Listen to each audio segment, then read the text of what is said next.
Je suis Maxime Dequin, je suis ophtalmologue dans le service d'ophtalmologie de la Citadelle.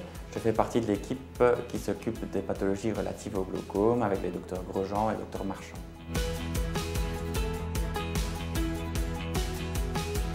Il existe différentes formes de glaucome. La forme la plus fréquente est le glaucome primitif à angle ouvert. Il s'agit d'une pathologie chronique progressive au cours de laquelle on constate une souffrance du nerf optique. Schématiquement, le nerf optique est le câble électrique qui transmet l'information captée par la rétine vers le cerveau. L'atteinte du nerf optique se traduit par une perte des fibres optiques et donc une altération du champ visuel. La vision devient moins bonne sur les côtés jusqu'à atteindre la vision centrale dans les formes plus avancées. Le glaucome est la deuxième cause de cécité dans le monde industrialisé après la dégénérescence maculaire liée à l'âge.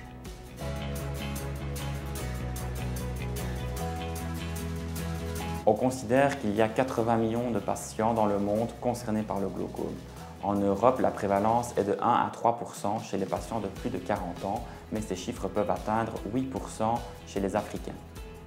Le glaucome touche autant les hommes que les femmes. La forme la plus fréquente, le glaucome primitif à angle ouvert, touche généralement les patients de plus de 50 ans, mais il existe des formes moins fréquentes qui peuvent toucher les patients plus jeunes. Ces formes sont malheureusement plus agressives.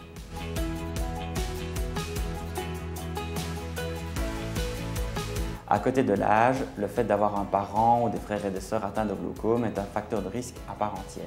L'origine est également impliquée. Les Africains ont plus de chances de développer un glaucome. La myopie est également un facteur de risque, mais le principal facteur de risque et le seul sur lequel on peut agir est la majoration de la pression intraoculaire.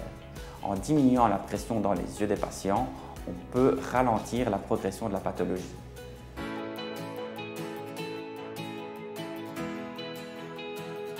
Le glaucome primitif à angle ouvert est une pathologie sournoise et insidieuse. Lorsque la pression augmente de façon progressive au fil des années, on ne ressent pas cette majoration de pression. Lorsque le nerf optique se détériore, l'atteinte du champ visuel se fait généralement de façon périphérique et les déficits peuvent être donc compensés par les mouvements de la tête et des yeux. On considère que la moitié des patients ne savent pas qu'ils sont glaucomateux. Il est donc important de dépister ces patients afin de les prendre en charge de façon précoce pour limiter l'impact de la pathologie sur la fonction visuelle et sur leur quotidien. Le dépistage permet également d'identifier les patients susceptibles de développer des formes moins fréquentes de glaucome.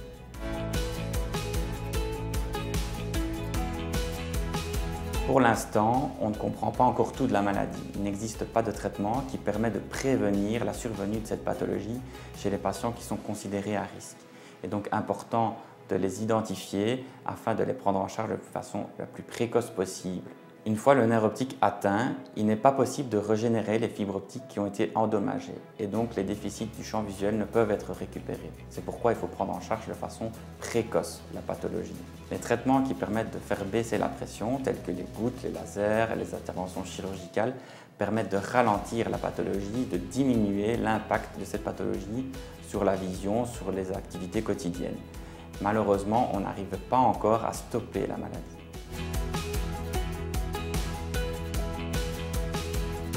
Même si on ne constate pas de baisse de vision ou qu'on n'a pas de symptômes qui amènent à consulter, je pense qu'il est intéressant de voir son ophtalmologue de temps en temps, surtout après l'âge de 50 ans. Celui-ci pourra, via une simple consultation et une mesure de pression, identifier les pathologies auxquelles vous êtes à risque, telles que le glaucome.